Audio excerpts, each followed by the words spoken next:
I'd like to introduce Alisa Ganieva, who was born in 1985 in the Dagestani village of Gunib in the Caucasus.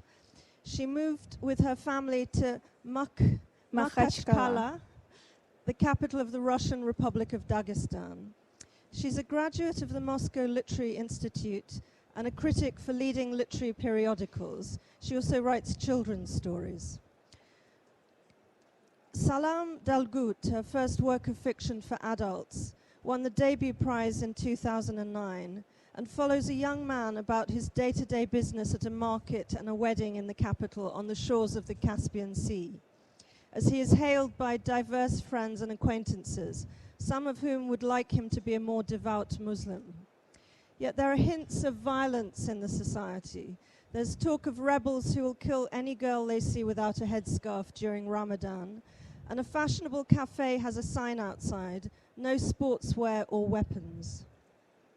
I'd like to start by asking you, Alisa, you write under the male pen name of Gula Kirachev. Could I ask you why you do that?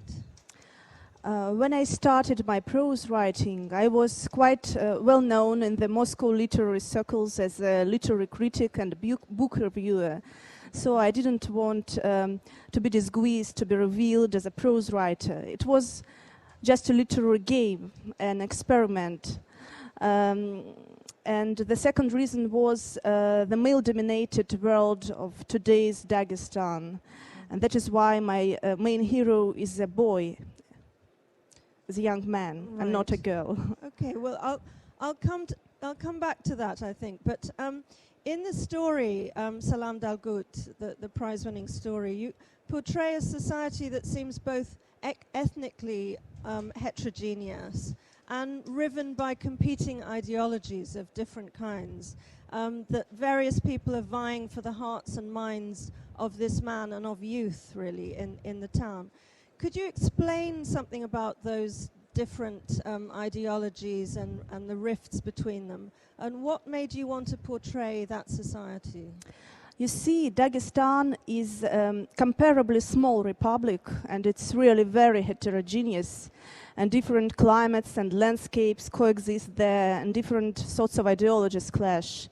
And there live very different people, former communists, well-bred and well-educated, progressive-minded people, and Soviet times intelligentsia, and low-browed Islamic fundamentalists. But the main fighting is between two branches of Islam. One is called Sufism, or tariqat, which means the way. And they practice the tradition of apprenticeship and different psychological and mysterious practices. And Wahhabis believe that the independent Islamic State will solve all the problems of unemployment, of gang rule, of all-round corruption which exists in the Republic.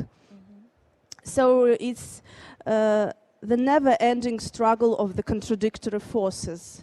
And every young man, he is to choose at some point.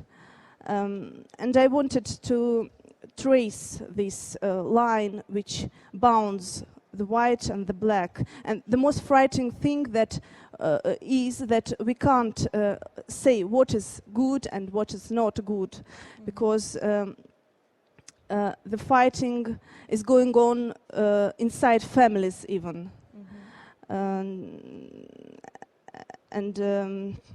Sometimes terrorists blow their own relatives and countrymen.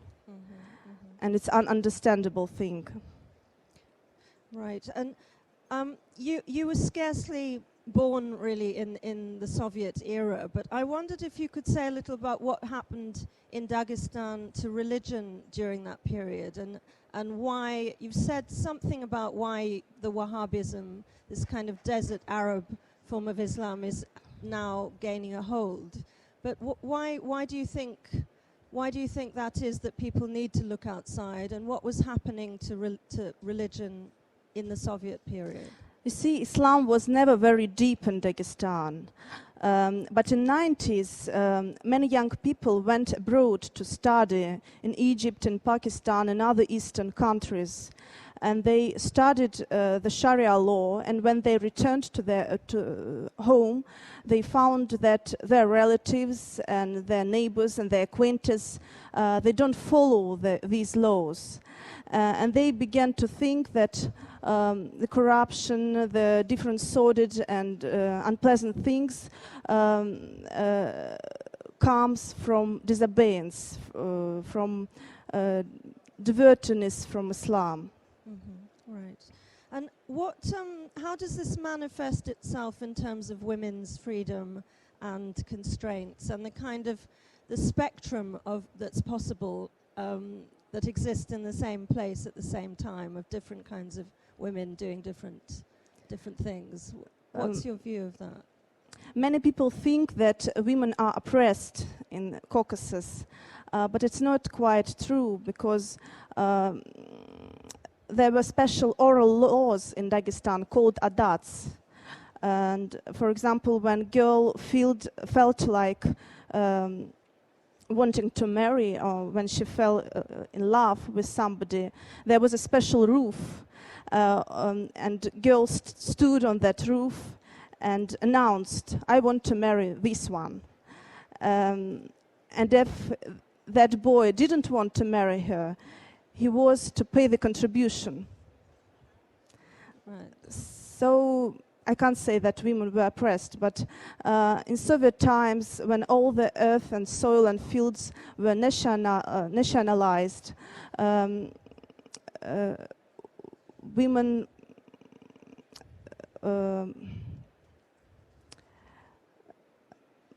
остались. Remained without any property, because fields the earth always belonged to women and not to men. Right. In Dagestan. Right. And one more question on this subject before I move on, but you ridicule what you call gullible simpletons who see Islamic signs even on tomatoes, which is reminiscent of those of you who've read Hadith Qureshi's book, I think it's in the Satanic Verses, where people find Quranic verses in an aubergine, but there seems to be a thing going on with vegetables and seeing signs. But on a more serious note, I wondered what the reaction to the book has been, and has it been very controversial, particularly in the way that you ridicule certain kinds of things? The religion used to be philosophy in the previous times, but now it's turning into stupidity, into the sort of infatuation and blindness, and people begin to believe in different sorts of miracles, and frequently there appear babies or children or school children with signs and quotations from Quran on their body. And mature old people believe in these signs.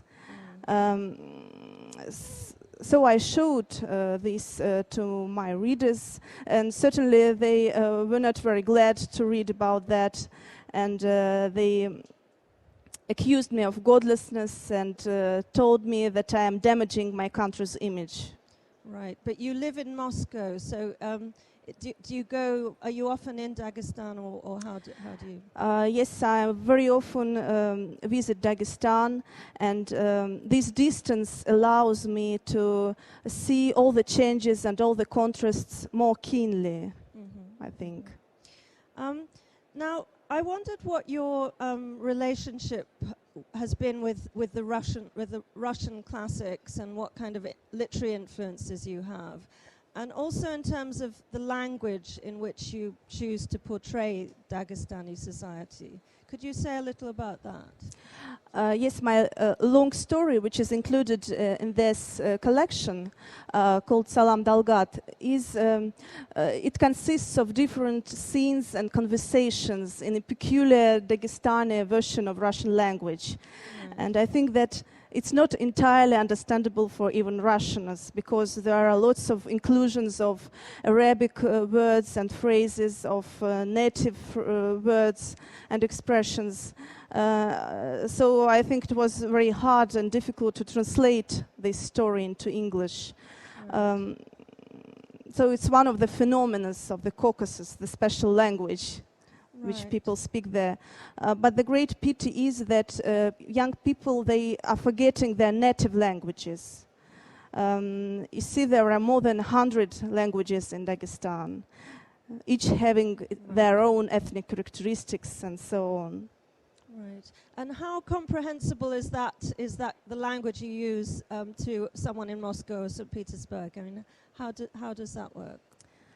Not quite understandable, but not all people speak this language. It's slang. It's a young people's slang, I can say.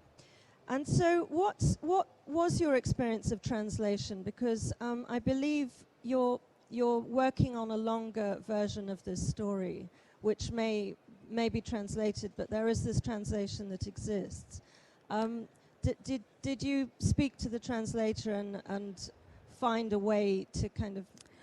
My story was translated by Nick Allen, who worked with the texts of Russian writer Arkady Babchenko, who wrote about Chechnya. So he was acquainted with those problems and themes. But nevertheless, I see that he didn't have lots of time and enough time to work with my texts. And there are some maybe mistakes, blunders. For example, there is such a word in Dagestan, jigit. It means the brave man who macho, maybe, yes. And he translated it like horseman. So, which may be an origin of it, but yes, and you didn't answer about your influences and the things that you were reading growing up and your relationship to the kind of Russian classics, which sadly is the kind of Russian literature that we still know here in Britain rather than some of the younger writers.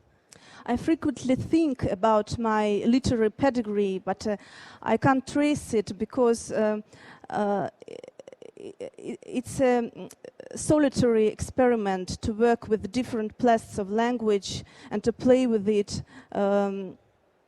So I can't name any relative writers, but certainly I have favorite ones and favorite texts and so on. Different critics, they name different names, for example, Platonov and Fazil Iskander, but I don't know, I don't feel like being related to them. Right, so you're not aware of that, but that you're being likened to these two. Okay. There's also, you were saying that you've moved to Moscow, but there's a friction in Salam Dalgut between Dagestan and Moscow and St. Petersburg. One of the characters is, I think, going to St. Pete, as she calls it, and others advise her against this and say that people from Dagestan are regarded as thugs and savages in St. Petersburg. Could you explain a little about that tension historically, how it exists now, and whether you even experience it in any way yourself as you've left Dagestan? Russia is a very big country, and the Russians even don't know the borders of their country and the population of their country. And when I came from Dagestan to Moscow, many people asked me, where are you from? And what is Dagestan? Is it the part of Russia or not? And so on.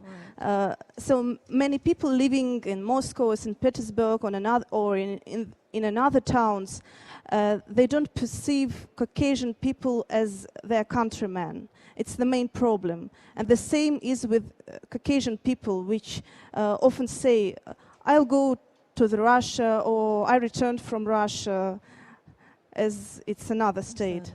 So it's a really political and social problem. Now, I also wanted to ask you a little about your children's writing, because it's been described as avant-garde, but obviously I haven't been able to read it.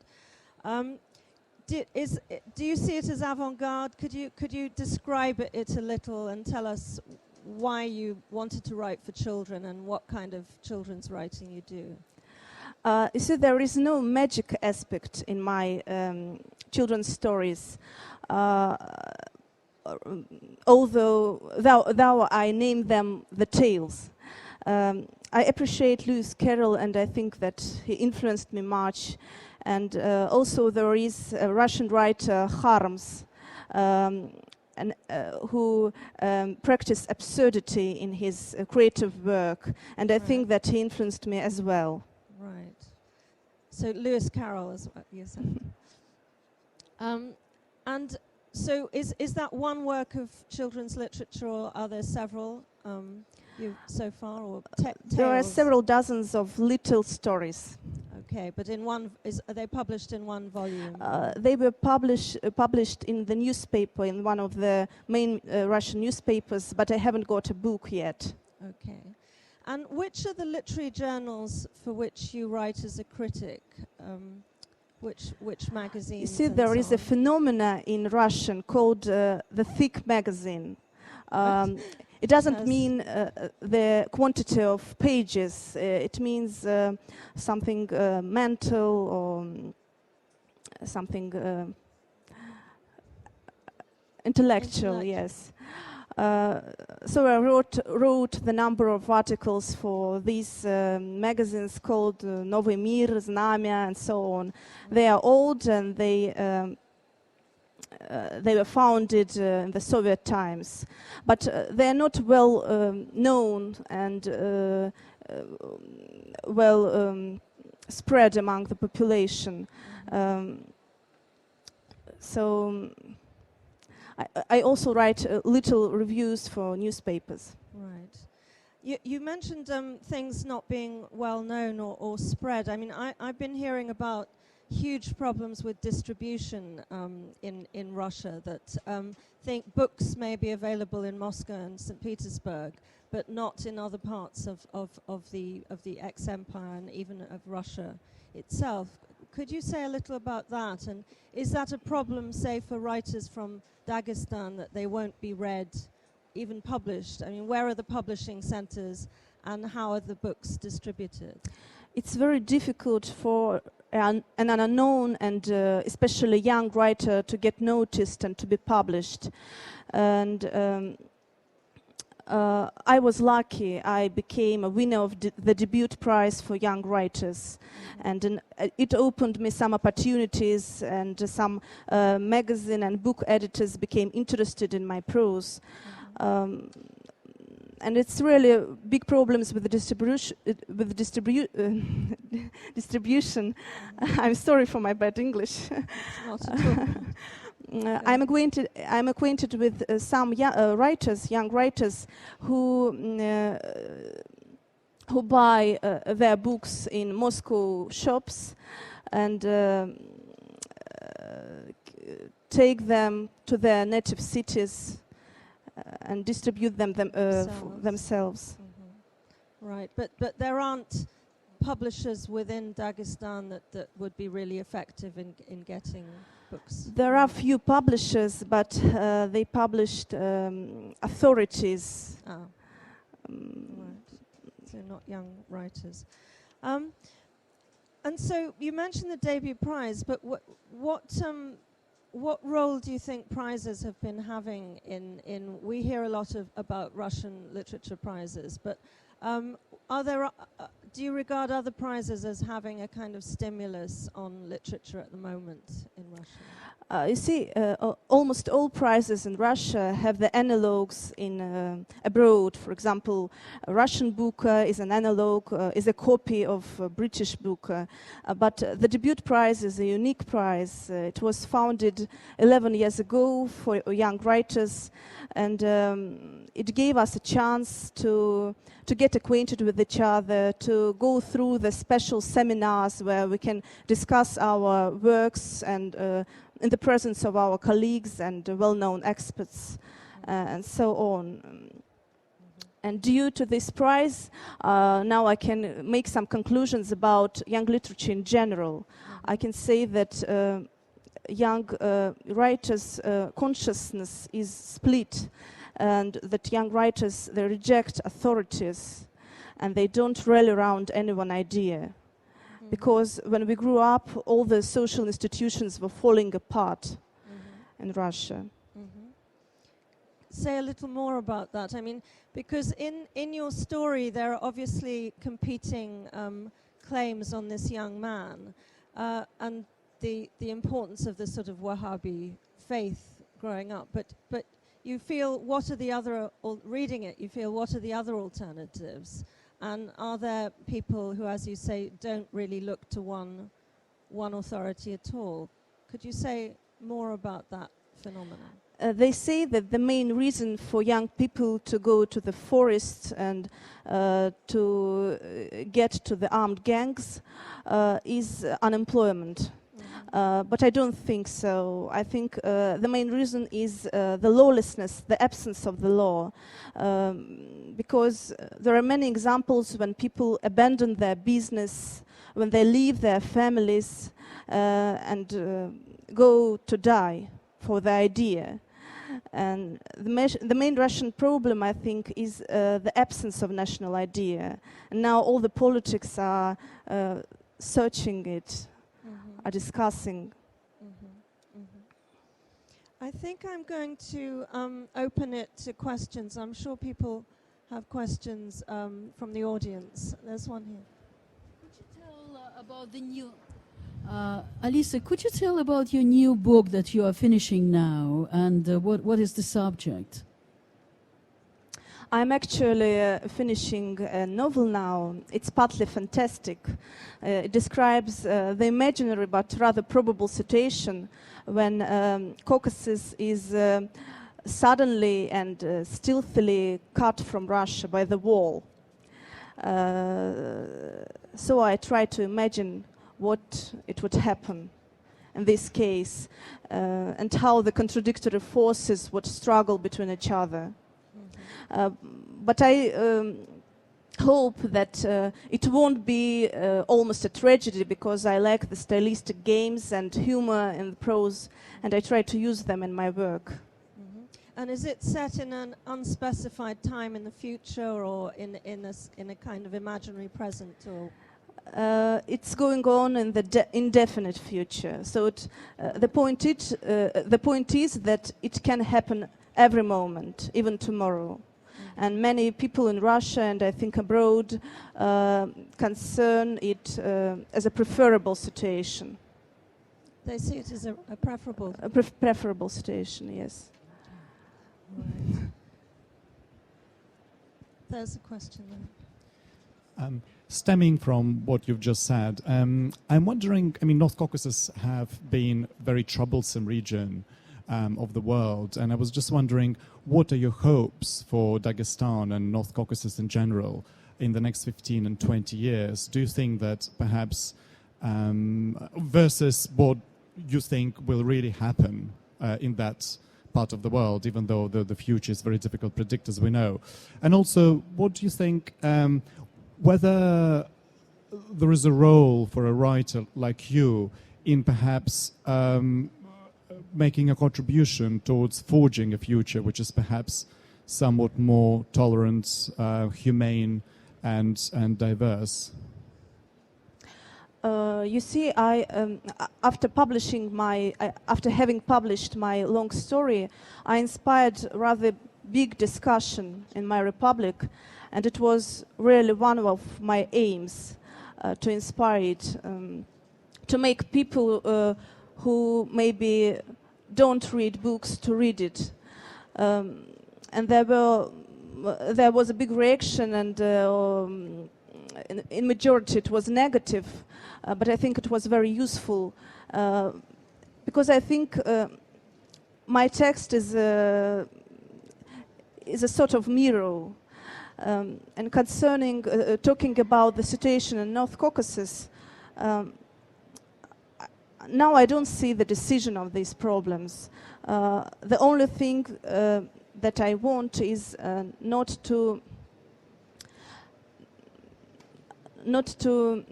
deepen this conflict, and I think it would be ruinous to turn to the east now for Dagestan, because it has its own way, and you see it's the conservative society, the closed society, comes into conflict with the modern open society there. And young people, they're torn between East and West. On the one hand, they go to the nightclubs, they take light drugs, they date girls, they use the services of wars. But on the other hand, they try to be Muslims, to pray 5 times a day, and so it's so mixed and so upset. And I can say that Islamic garments is a sort of fashion, but not sort of faith or belief in Dagestan. I'm sorry for my pale English, very poor, Alisa. And what about Gula Hirachev? In your new book, I know that it's very difficult for author to change the sex.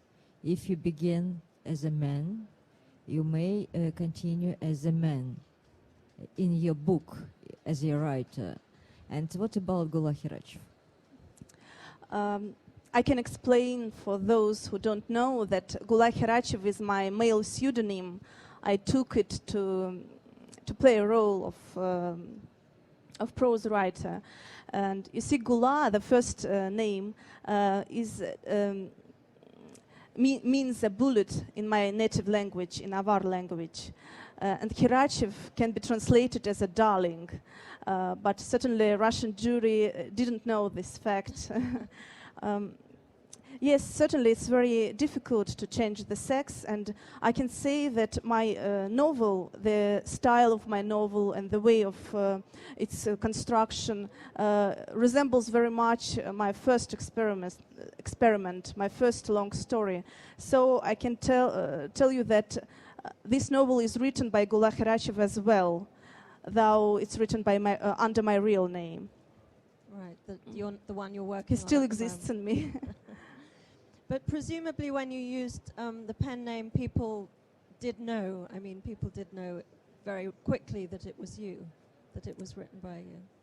It became known during the awarding ceremony, and everybody was shocked, and they didn't believe. And there are some people that are still that are still believing that I keep a young man somewhere in the garret, and that he's writing instead of me.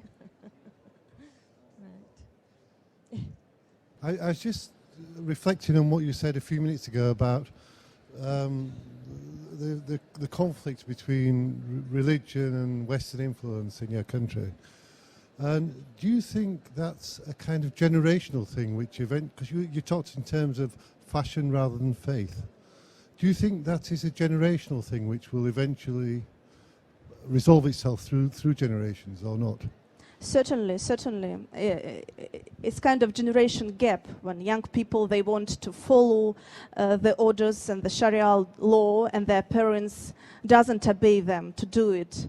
And there are lots of examples when young girls, they insist on wearing the special garments, and their mothers disobey them to do it, and they do it in secret.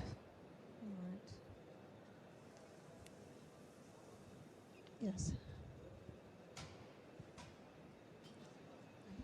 Are there similar attitudes in Moscow towards the difference between Islam and the East and the West? I don't think so. You don't think so? Moscow is another intellectual and mental area. I think it doesn't differ from other European towns much.